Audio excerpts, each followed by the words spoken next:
Welcome to the Experts in Sport podcast, brought to you by the School of Sport, Exercise and Health Sciences at Loughborough University. Today I'm with Professor Chris Harwood and Dr. Karl Steptoe. Professor Chris Harwood is a leading academic and practitioner in the psychology of youth sport, with over 25 years' experience researching and supporting athletes, coaches and parents. He is a HCPC registered sport and exercise psychologist who focuses upon the youth education, development and support programmes of national and international governing bodies, sports clubs and professional academies. He developed the 5 C's framework to make sports psychology accessible and targeted at helping young people to build their psychological strength through sports.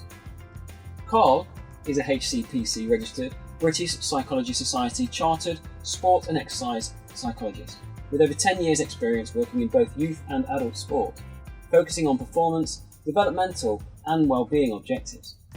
He's held lead sport and exercise psychologist roles in Premier League football academies, county cricket and Paralympic sport.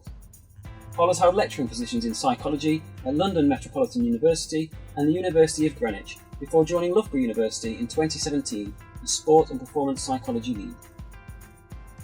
Hi Chris. Hi mine. Hello, it is about time we had you on. I think you've been saying you'll come on since we pretty much started this podcast. It's only been a couple of years, but eventually we've got you here. So thank you very much for your time and for joining me. Be here. And Karl, thanks for coming on again. We've had you before. Yeah, it was talking about how good Ole Gunnar Solskjaer was, if I remember right. Don't think we ever released that one. Oh, did we not? I remember we had No. a conversation about that. I'm glad that never went out. But yeah. Never went out, and so Dr. Barker will certainly be happy we've never released that. Yeah. Because he thought Ole Gunnar Solskjaer was great. I'm He pretty did at sure the he's time. what he said. So away from those things, today we're going to be talking about the 5 C's. We're going to have a look at the kind of research behind them and how they were developed and how they've been implemented in various sports and in other practice. So let's get started straight away with what are the 5 C's? Well, the 5 C's are commitment, communication, concentration, control, and confidence. That's a good start, remembering what they are. I know, most people add more C's in and different C's, don't they? We have a little joke about that. Yeah. In essence, they kind of represent the psychological and social factors or social skills that we want young people to begin to develop and nurture in their journey through sport. And that's where it kind of all began as a practitioner. So you got to there where it all began. That's my next question, really. Where did it all come from? So what started your desire to kind of work in this area before we then get on to what kind of research led to you developing them? It goes back to when I started working as a sports psychologist at Nottingham Forest, as you know. Yeah, so I'll throw that out there, Chris. We definitely met. I remember meeting you, I think, in the car park outside the main stand. So my first ever job was helping Tom Little as a strength and conditioning coach at Nottingham Forest when Paul Hart was manager there. Yeah. And that's when you were there, and I definitely met you and said hello. You probably forgot, you were big into things, and I was just a youngster coming through. So we did meet many years ago. You must have been very young, because I was very young when I was at Forest. But I'd been working with the first team for a year. And of course, at that time in my job with the club, we were really focusing on sort of individual and team kind of psychological skills that would, enhance the performance of the players on the pitch, but also enhance their development as young adults, within the club. And then the following year, taking that into the academy, I guess my real focus was trying to look at how much sports psychology and the concepts and the actual skills were actually represented within the academy kind of structure beyond just the technical, physical, tactical elements of the game. And when I did my audit and kind of my walkthrough, time with the academy, I think one of the things that I noticed was that coaches were using psychological language all the time in their coaching, in their conversations about players, and talking about players' responses in training, players, skills that they felt players had, but they didn't talk about it in a kind of a structured way.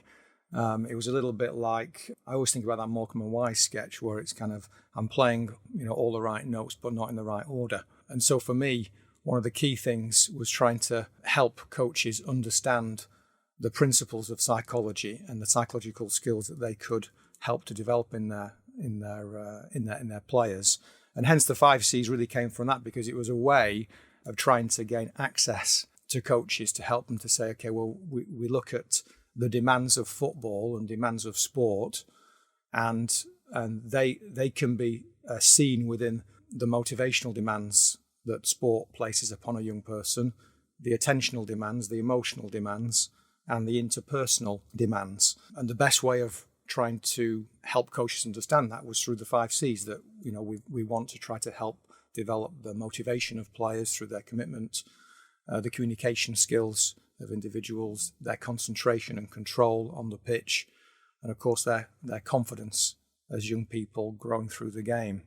So it really started there as my attempt to help the academy come alive by having psychology as a clear identity and a set of identifiable psychosocial qualities in the culture within the club, in the same way as strength and conditioning and technical and tactical elements were represented within the club. And that's perfect because, as I mentioned, trying to get you on for a couple of years now, and the Experts in Sport podcast is here to bridge the gap between academia and professional practice.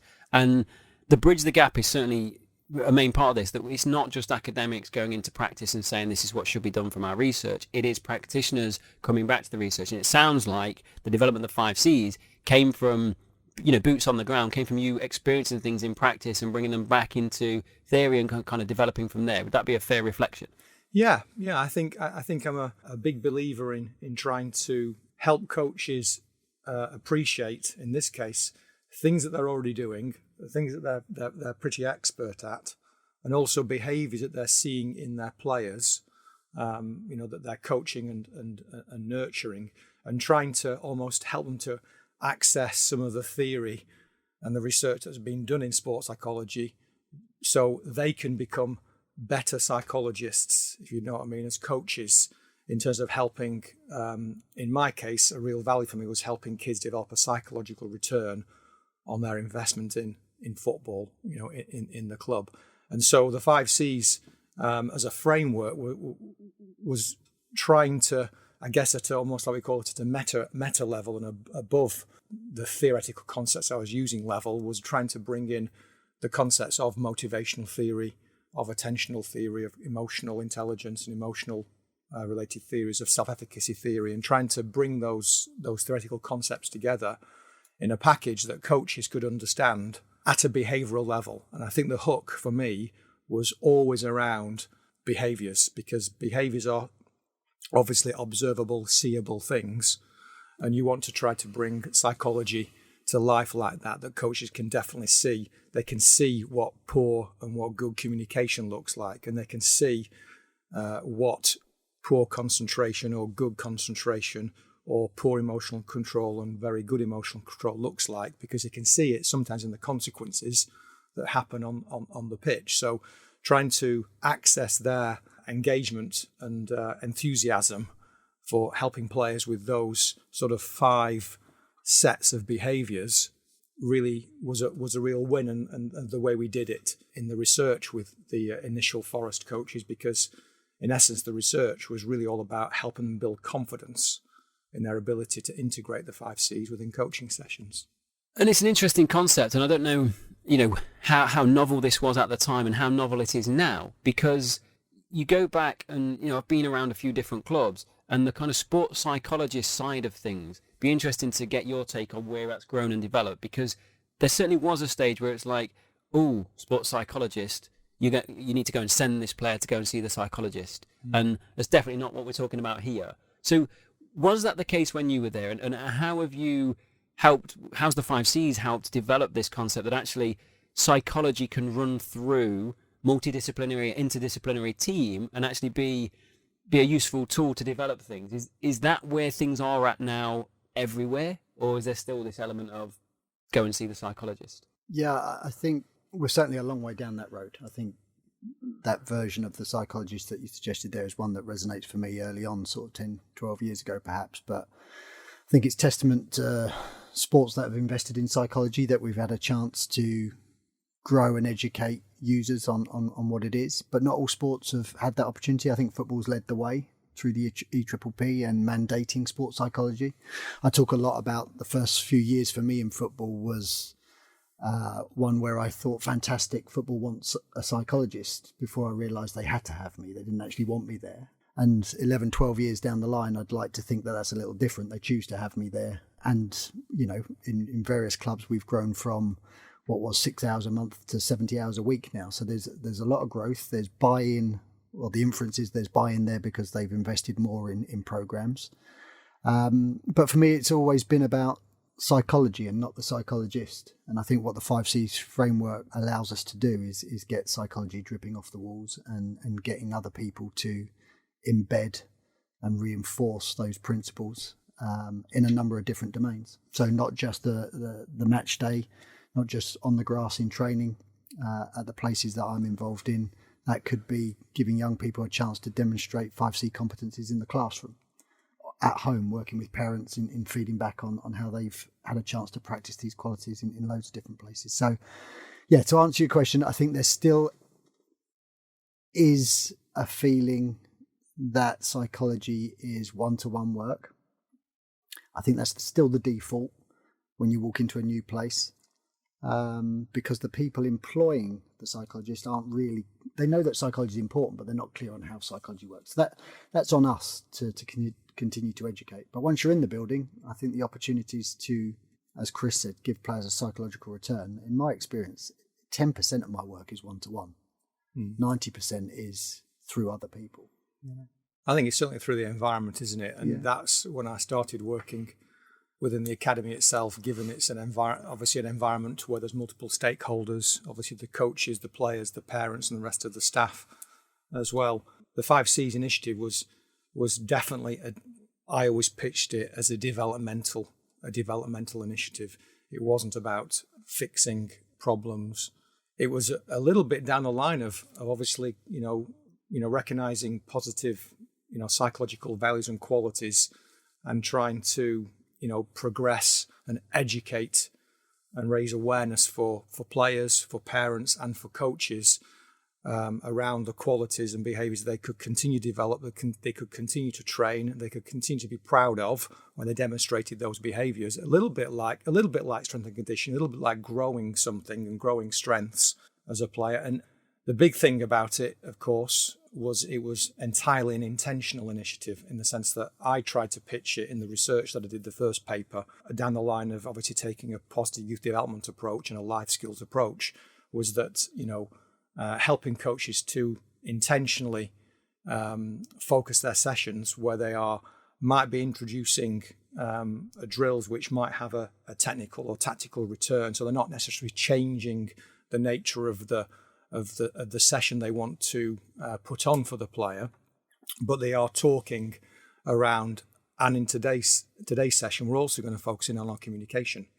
And let's just talk a little bit about that first, guys. Let's talk a little bit about what good communication looks like, and then handing over the opportunity to the players to develop a bit of ownership and a bit of engagement in terms of what they feel good communication skills look like from an instructional, from a encouragement, praise, acknowledging kind of perspective, and almost like developing a better psychological coaching session where the coach and the players together are helping to raise and reinforce the types of positive behaviours that they can help to develop as habits within the kids, within the actual training session itself. I think it's really interesting always listening to Chris talk back about the original intentions with the 5Cs compared with what I experience on the ground as being the biggest benefits, because they absolutely are, embedding that psychosocial skill development within programs.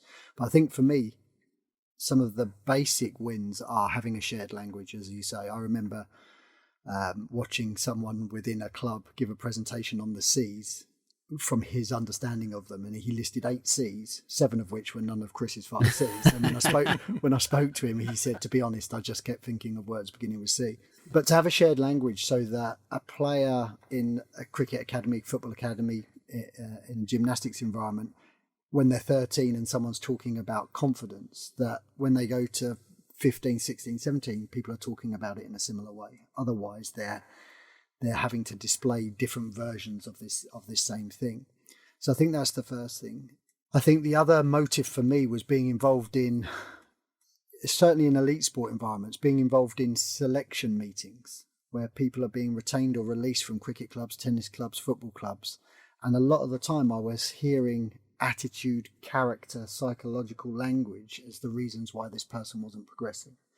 And for me and my beliefs and values, that was fundamentally unfair that people were being released from a pathway based on characteristics that we weren't measuring or giving them an opportunity to develop. So I think for me, I've always wanted a player to be able to walk into a meeting like that fully aware of where they stood on those things.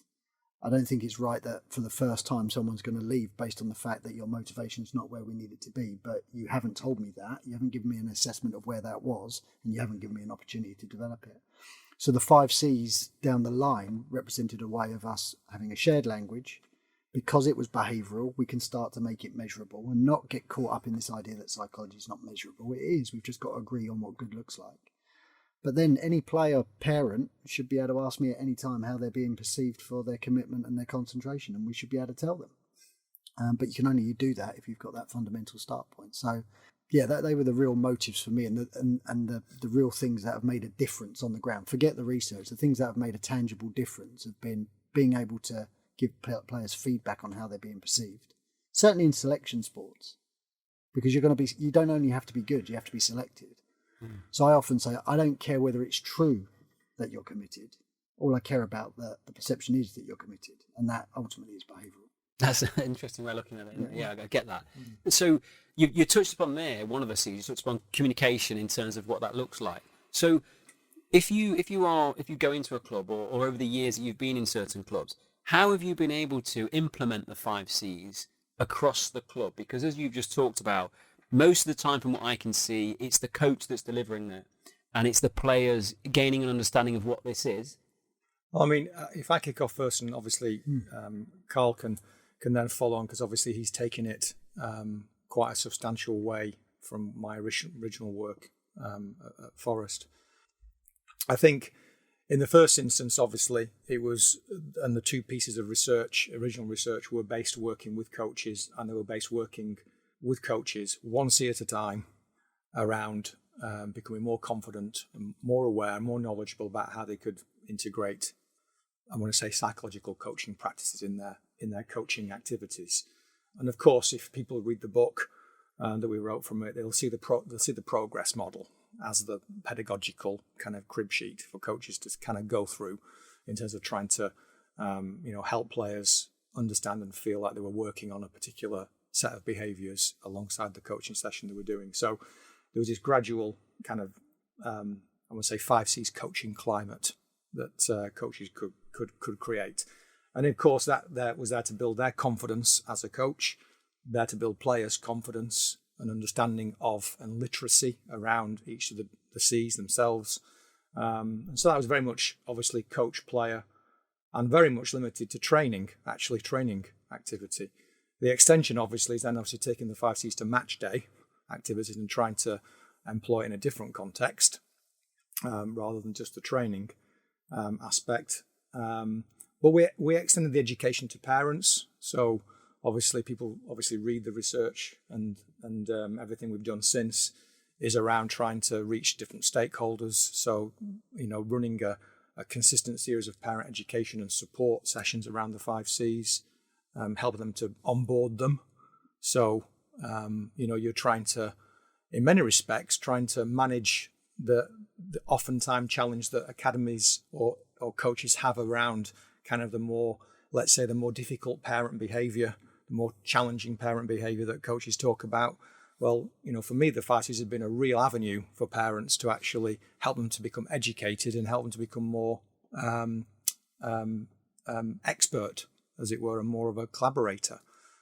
So that's been a real win that we started out, and then obviously player, parent and coach working together using the little logbooks that we had back in the day. Obviously everything's more digital now, but back in the day, we created logbooks that players could complete after training sessions or training months reflection against the 5 C's and match day reflections, and parents could make a comment and coach could make a comment. So you were trying to really start to integrate the behaviours and the culture, the language, more identifiably within the environment, and also then starting to give coaches that degree of accountability as well, that they were accountable to helping the player with their behaviours or their development. So that's how it started out. But I know, Karl's taken it further within some of the work he's done.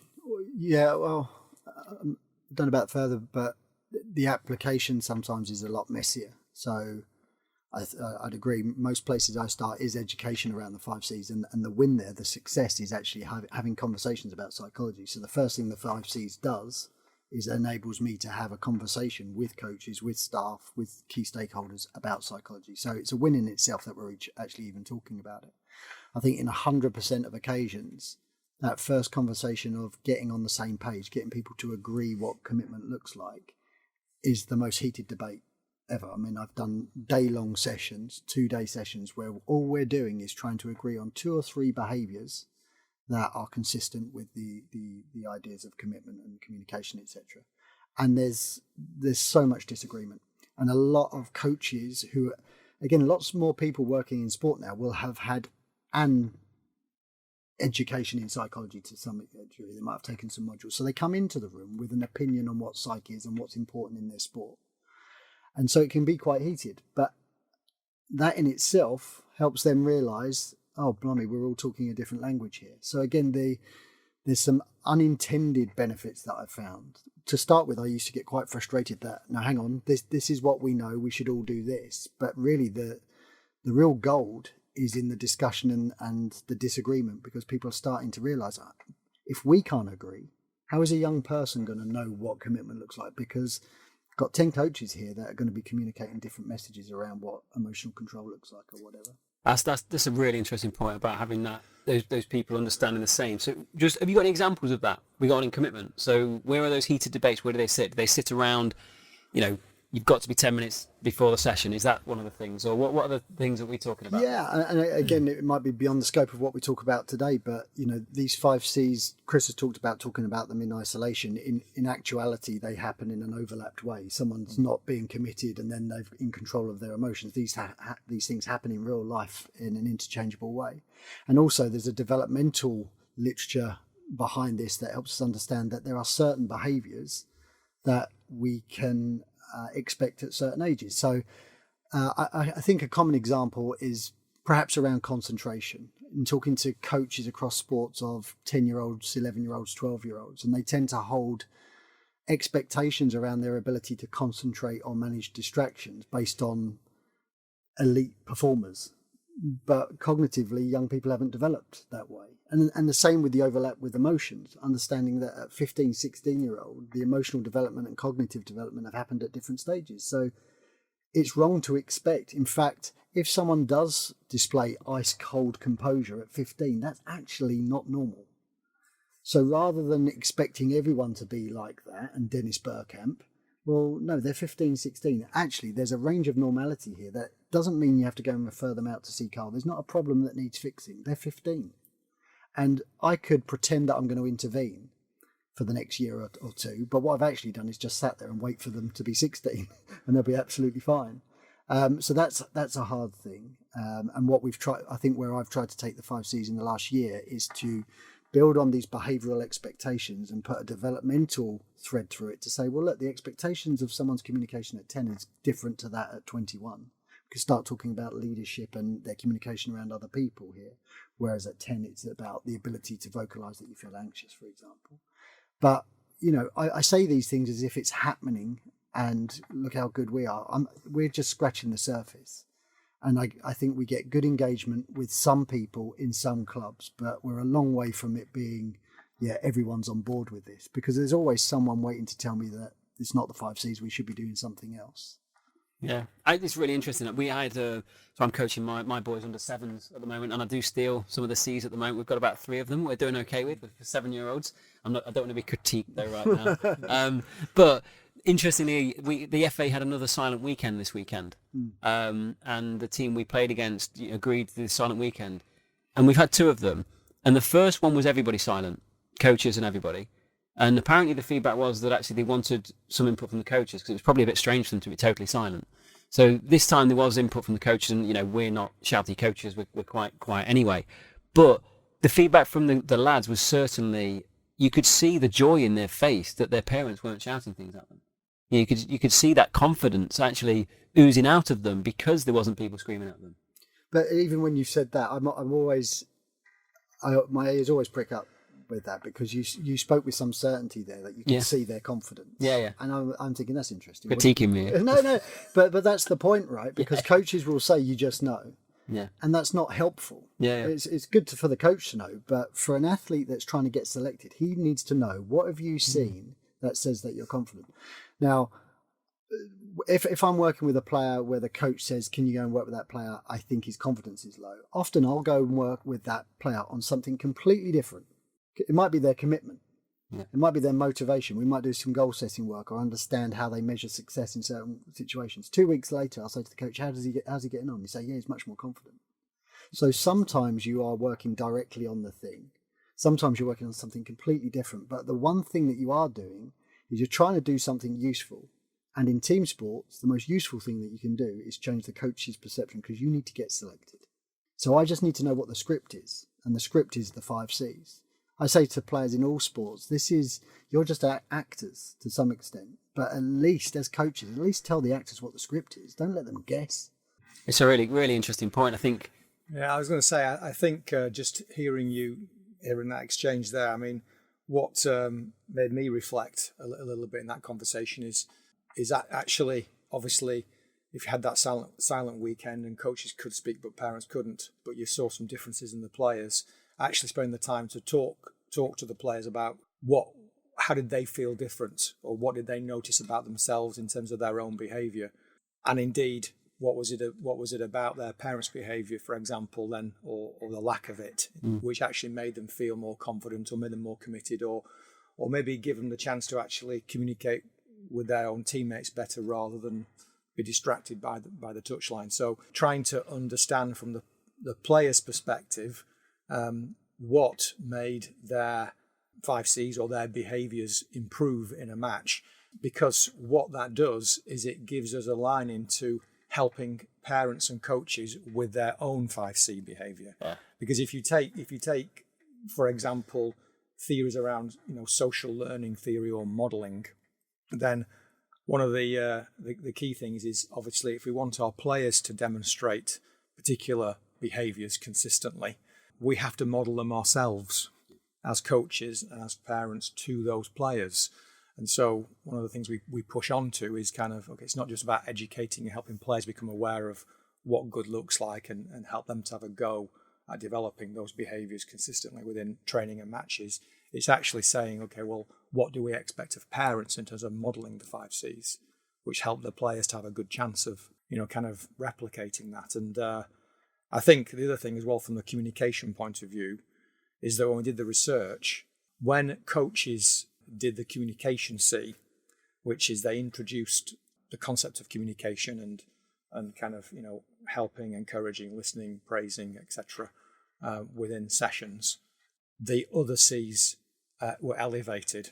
So at least in both the coaches and the players' perceptions, they felt a stronger performance mentally from the players, and the players themselves felt stronger mentally when the session actually had a communication element to it, which probably isn't surprising, because if you've got teammates encouraging each other, or a little bit more clarity of instruction towards each other, a little bit more care and attention that way, it probably is going to make you higher effort. I think that also, Chris, points to the importance of behaviour, because whenever we go through the communication or go through the Cs with coaches or staff, when I say, how do you know that your player's committed, communicating well or whatever? When we get to communication, they always say body language. When all of them are body language. But the one that stands out as being body language, or what they say, is communication. So when they actively work on communication, what you see is an increased focus on body language and behaviour. So they automatically then see increased confidence, but they're seeing it through body language. You're just sensitizing them to look for certain things a little bit more. But I was just going to say one other thing. For me, I always feel the flexibility of the 5 Cs is its real strength. It's simplicity and its flexibility.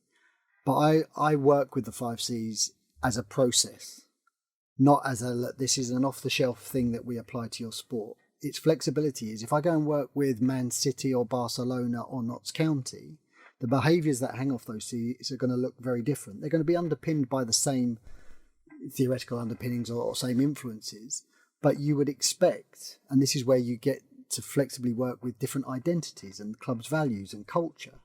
But the 5Cs remains. These things are encompassing all that we know about sport and performance psychology and psychosocial skill development, but they will look on the ground very, very different. Will they look different within team as well? As in, one player here, confidence looks like one thing, but somebody else it's something else. Do you work? Is it flexible in that manner? Yeah, and I think that's the exciting thing about where we go forward now. There's context to it. We were speaking earlier on today that, again, this also challenges fixed mindsets in sport. A coach, as I said before, a coach might say, so and so, can you work with him? He's a confidence player. His confidence is low. And I'm thinking, well, hang on, I did a visit to his school the other day. He was really confident in the playground. So these people aren't confident or low in confidence. They're confident in context. So yes, he's not committed in the first 15 minutes of a game against Man City, but he's very confident when we're 3-0 up in the last 5 minutes and he scored a goal. There's context around it. So that's where you start taking this to layers. If we are measuring it, we start creating development opportunities in very specific situations. So I can now work with this 16-year-old, 17-year-old and say, look, you're really good and show strong confidence behaviours with the bat, but we need to work on your confidence with the ball or in the field if you're playing with cricket. Not only that, we need you to start sessions a little stronger. Can you communicate? Can you lead in the first session or when the game's in the balance? So I think for me, that's where you can just keep adding layers to it. And that becomes very individual to answer your question. Yeah.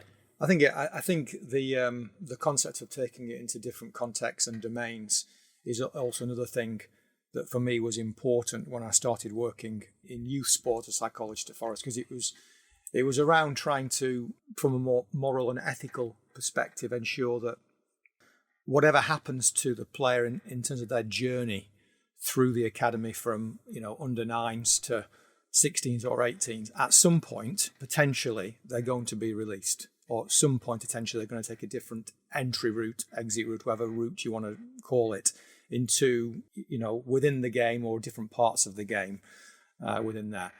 And my biggest goal about the whole of this was ensuring that they have this return through sport from the way in which the environment and the coaching and the parental involvement has actually helped and supported the player in terms of those psychosocial assets. So they can feel like, from a developmental point of view, going into like young adulthood or an emerging young adult, that that these are qualities that they are aware of. By the time they're 16 years of age, if they've been taken through the 5Cs on a regular basis, they should be able to talk about the competencies that they have within different situations. They should be able to talk about the 5Cs essentially. And I think that I always have this vision of, if a 16-year-old or an 18-year-old had a job interview and the interviewer asked the question around, can you talk a little bit about your qualities and your personality, or the way in which you kind of show, your psychological strengths, or the way you're going to work around here?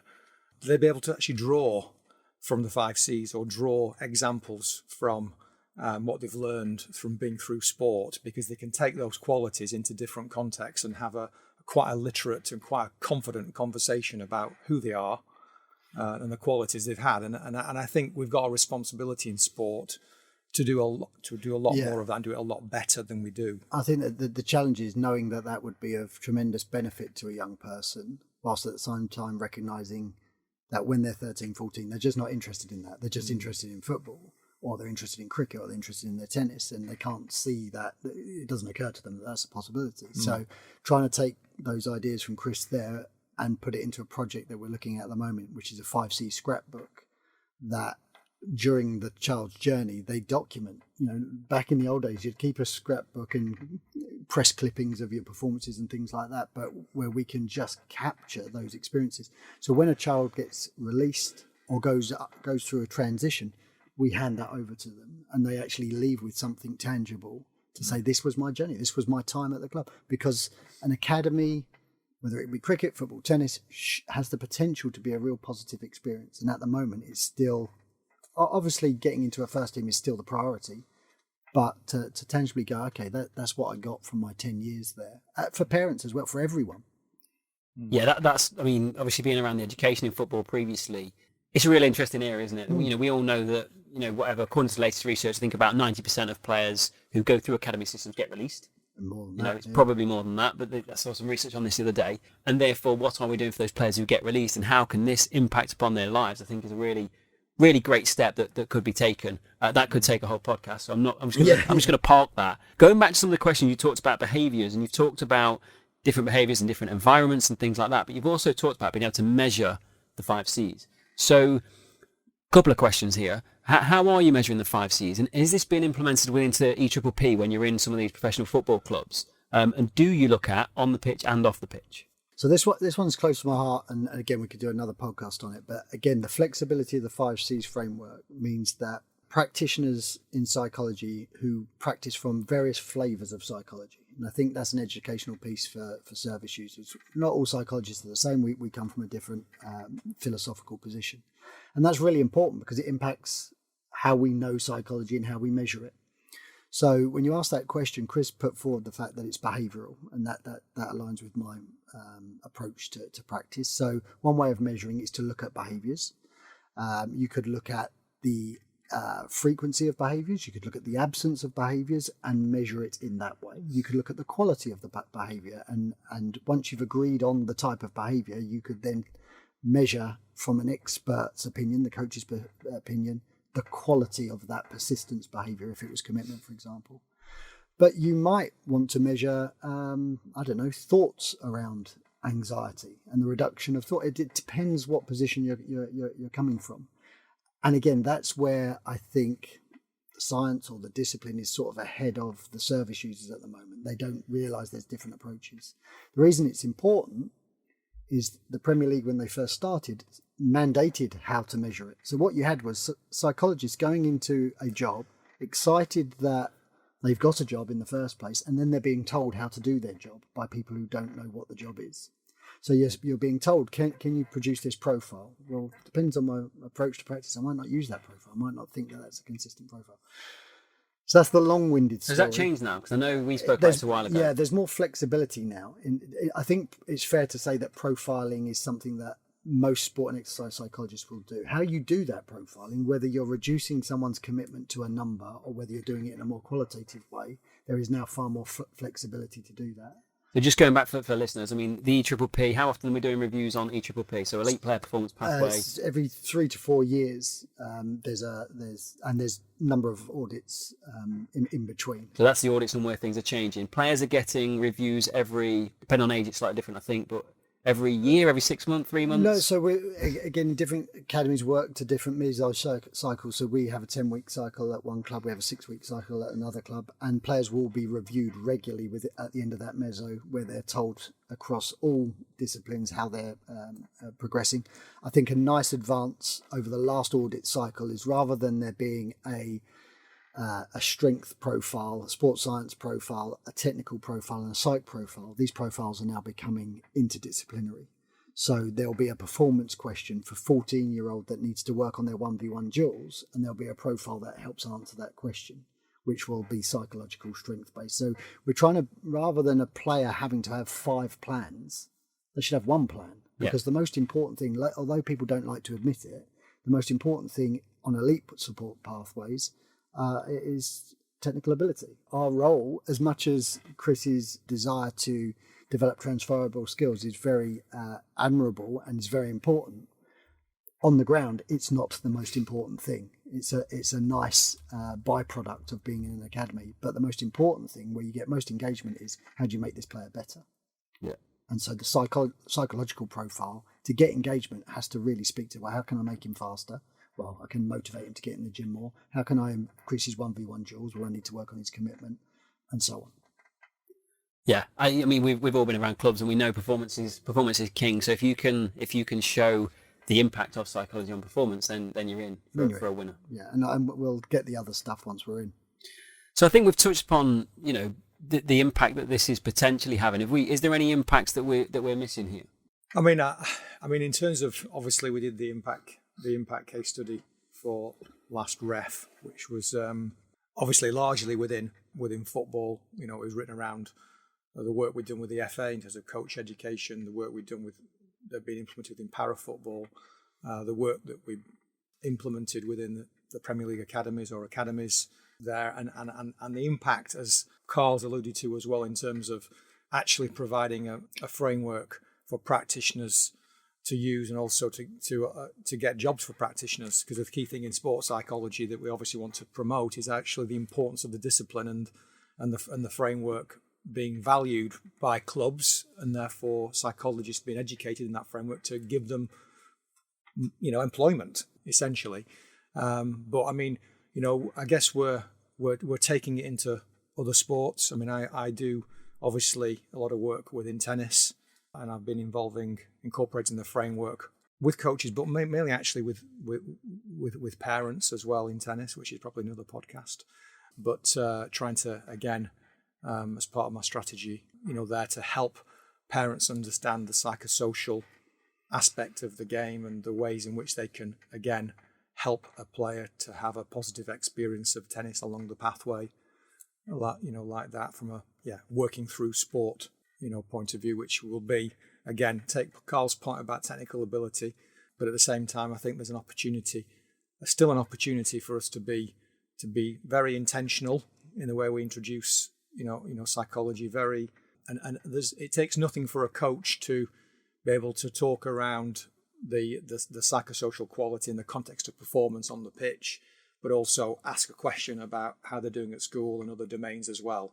There's no reason why you can't more explicitly try to keep that particular quality on their radar. As a person that player looks up to, the most credible person, maybe beyond their parents, in the world, can have a positive influence on that person by showing an interest in something other than just the football in that part of their identity, which is already quite narrow, possibly. Yeah. I am conscious of time. We knew we'd kind of fly through this on time, and you've already mentioned a potential future podcast around the parenting side of things. But I did just want to go for a few, let's call them quick fire questions.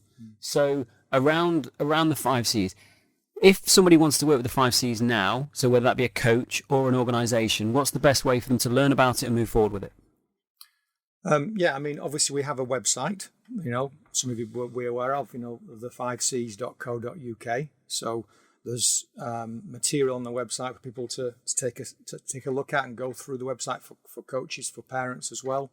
And of course, if people are interested in learning more and getting more education and training for parents and for coaches, then there's obviously a contact us portal which will come through to me and Karl, because we continue to provide that type of education and training to coaches, practitioners, and parents. Obviously there's the book as well, which has been out for a few years now, but Coaching Psychological Skills in Youth Football has been a really popular resource, both for coaches, but I think it's also been popular for coaches, not just in football, but general team sports, and also parents in sport, because the bulk of the book, whilst the back end of the book is more around actual coaching strategies on pitch, the first half of it is much more around the concepts themselves and the behaviours and the sensitizing people to the concept of sports psychology in sport. So that's a useful read. I think all I would say is, I mentioned earlier on that the beauty of the 5 C's is its simplicity, but the simplicity is in the delivery and the application of it. There's a lot underpinning it, and so having that further knowledge, having that training, I think is really important. And practitioners that I speak to that go through the training really benefit from having that structure when they first go into practice. So I think for new practitioners, they really value having a framework with which to go into a sport organisation and start to educate and shape some of these things. And the bits we've talked about with this so far have been around professional clubs and elite performance and around national governing bodies. Has this been utilised and used by grassroots and or PE in schools? Yeah. I mean, we do work with and have worked in the past with grassroots, grassroots clubs, and obviously produce seminars and educational materials, for them. And of course, the same principles matter, regardless of what level of the player it is, in terms of the actual education material I want to get across, as it were, to to parents and coaches. So it's highly applicable to all levels of sport, and obviously we encourage people to take that on board. We've taken it into primary schools, haven't we, and used the classroom as a vehicle for developing some of these things. Doing some work now in exercise domains and in sport. When players are returning to play and injured, that's a real useful time to be working on these things. So yeah, constantly looking for different places. And very applicable into schools, not just obviously physical education, within schools, but of course, the 5 C's concept applies to all achievement. I would say to all achievement and development situations. So in terms of the behaviours we want to see in a given situation, whether it's in a school, in a particular subject area, obviously on the sport pitch, and even in meetings as well, even in terms of business and managers to a degree. We all know what a good 5 C's meeting is in terms of the behaviours we expect of people within meetings. And so when you look at good concentration behaviour, we don't expect to see, or it feels a bit demoralising when someone's on the mobile phone or their laptop, not focused on the meeting type of thing. So we can all acknowledge, what types of behaviours we expect of people in meetings, in terms of their engagement, their motivation, their ability to speak out, their ability to communicate, their ability to be focused on the listener. I think it applies across different domains rather than just sport. I think it definitely does, which brings me to some of these kind of things around communication and commitment. I'm committed to being on time with the podcast, and I'm communicating that right now. We're getting towards the end of it, and I've really got kind of one question to finish with, which is what's next for the 5 C's and what's next for research for you guys. So, Chris. Yeah, I think it is trying to spend more time looking at the applications of it, within different sports. I definitely think there's a lot more to be done. Obviously, we've targeted football in the main over the years, and I think there is that kind of sense of ensuring that it's adopted more within general grassroots sport rather than just the talent or competitive kind of pathway. I think that it has a lot to offer, within just traditional sport itself, whatever the level or aspiration of the child might be. So there's a real interest there, particularly working with coaches and parents in those contexts. And we have done some research that got published this year of reflections of the parents who've been through the 5 C's education at one of the Premier League academies, and how much that's impacted their relationship with their child, and what kind of things they do to support the coach, to help collaborate in terms of a parent-coach relationship. So that's something that's fairly new for readers to look at. But more ongoing research, I think, for me, in terms of parent-coach collaboration around the play with the 5 C's is something of interest. And Karl, what about yourself? Yeah, I think the training of practitioners so that the 5 C's is being used in a consistent way. We've talked about the 5 C's being used in a consistent way within a sport, but I think it's important for us that the 5 C's framework gets used consistently across sports, because practitioners, coaches are picking up the book, looking at the website and applying it through their interpretation of it, which is why I think that further training on it is really important for the 5 C's to have the impact that it needs to. I think the things that excite me as a practitioner are just coming up with the interventions, the little novel ways of getting the 5 C's embedded in sessions, whether it's 5 C armbands, bibs, different exercises and things like that. So different ways of bringing the 5 C's in by accident, so that people are getting that return but not really realizing it. I don't want young people or any athlete I work with to be thinking, right, we're doing psychology now. We're doing a training session, and psychology, you're going to get your psychology whether you like it or not. I love it when an athlete says, I don't work with Karl, because I smart think, you are. I think the thing as well, just to add into that, is also how we take that also kind of spread internationally as well. Obviously, myself and Karl work within Icelandic football and some of the associations there, and obviously most of the 5 C's translate, but there's a couple of S's in there in terms of the translation. but actually trying to extend the reach of the 5 Cs into obviously across countries which are English-speaking nations, but also more international than that. Because I think the concepts still apply, even if the cultures could be a little bit different. I think the concepts still travel, like that. So I think the short answer is world domination by the sounds of it. World domination and translation into C's all around the world. Yeah. So in Iceland, is it the 2 C's, the S and the P? Is that what it's called? It's something like that. Yeah. Guys, thank you very much for coming on. Chris, like I said, it's taken a couple of years to get you here, and I know we have other podcasts we might want to do in the future, so just so it's on record, we are trying to harass you again. Hopefully it won't be 2 years till we get you on next time. And Karl, thanks again for joining me. I get to harass Karl a little bit more because I see him more often, and thanks for the support. No problem. And I'm sure I'll see you on again here soon. Thanks, guys. Thanks a lot. Thanks for listening to the Experts in Sport podcast. If you'd like to get in touch, then please contact me, Martin Foster, at m.foster@loughborough.ac.uk. Thanks for listening. See you next time.